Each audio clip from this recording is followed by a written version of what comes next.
آج کی عورت نے بھٹکنا پسند کیا تو اسے بھٹکا دیا گیا۔ آخر کیوں؟ عورت نے ایسا کیوں کیا؟ آج کی عورت کے کردار کو ماپنے کے لیے لوگوں نے کتنی پیمانے بنا رکھے ہیں۔ عورت کا لباس، عورت کی آواز، عورت کے ہاتھ پاؤں، عورت کی شکل و صورت، عورت کے ہاتھ سے بنی گول روٹی، اس کے ہاتھ سے پکے ہوئے کھانے کا نمک، اس کے ہاتھ پر چڑھا مہندی کا رنگ، اس کے خاندان، اس کی ماں، اس کے باپ، اس کی فیملی، معاشی حالات، اس کی تعلیم، مستقبل۔ کوئی اچھی سے اچھی عورت بھی بے شک سب مرحلہ پار کر جاتی، مگر کہیں نہ کہیں رہ جاتی ہے۔ آخر کیوں؟ آئیے آپ کو ایک چھوٹا سا واقعہ سناتے ہیں۔ بغداد کے ایک خلیفہ کو اپنے بیٹے کی شادی کرنا تھی۔ انہوں نے پورے شہر میں اعلان کروا دیا کہ جس گھر میں نوجوان لڑکی ہے اور قرآن کی حافظہ ہے اور اپنے گھر کی کھڑکی میں رات کو ایک شمع روشن کر دے، اس رات پورے شہر کی کھڑکیوں میں شمع روشن تھی۔ ان کے لیے فیصلہ کرنا مشکل ہو گیا۔ اگلے دن اعلان کروایا کہ جس گھر میں موجود لڑکی حافظ قرآن ہونے کے ساتھ ساتھ امام مالک کی کتاب موطا کی بھی حافظہ ہو، وہ رات کو اپنے گھر کی کھڑکی میں شمع روشن کریں۔ اور اس رات بھی آدھے سے زیادہ شہر کی کھڑکیوں پر شمع روشن تھی۔ کتنا حسین منظر ہوگا۔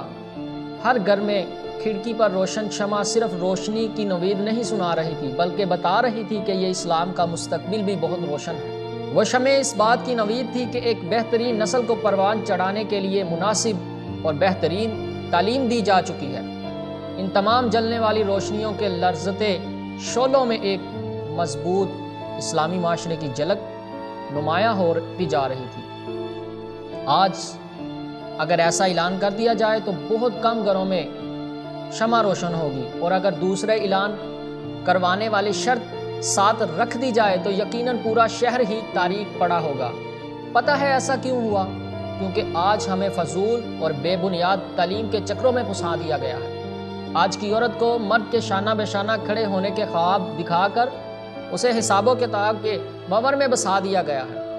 آج کی عورت کو ایک مضبوط کردار کی حامل نسل کی تربیت اور اسلامی معاشرے کی بنیاد میں اہم کردار ادا کرنے جیسے اہم مقاصد سے بھٹکا دیا گیا ہے۔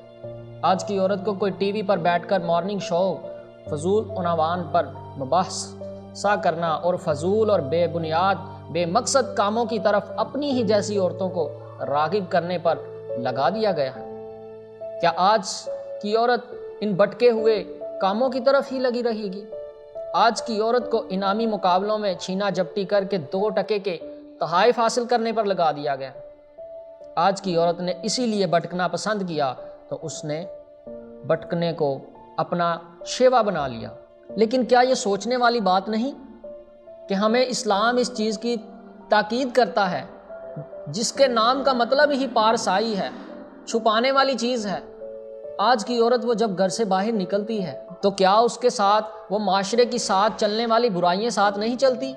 اگر چلتی ہیں تو پھر ہم کیوں عورتوں کو ایسا ماحول دے رہے ہیں، یا آج کا معاشرہ ہمیں ایسا ماحول کیوں دے رہا ہے جس کی وجہ سے آج ہمارے گھروں کی عورتیں اپنے کردار سے باہر، ایک لمٹ سے باہر ہو کے، اسلام کی حد بندی سے باہر ہو کے چلتی جا رہی ہیں؟ ہمیں اس کی طرف سوچنا ہوگا، ضرور سوچنا ہوگا۔ ہر ایک لڑکی کی خواہش ہے کہ ایک 22 سال سے 24 سال کا لڑکا اس کو وہ سہولیات دے جو اس کا باپ اس کو دیتے دیتے 50 سال اس کو لگ گئے۔ اس کی زندگی کا ایک حصہ انہی سالوں میں گزر گیا کہ اپنی بیٹی کو وہ خواہشیں، وہ سہولتیں اس کی پوری کر سکے۔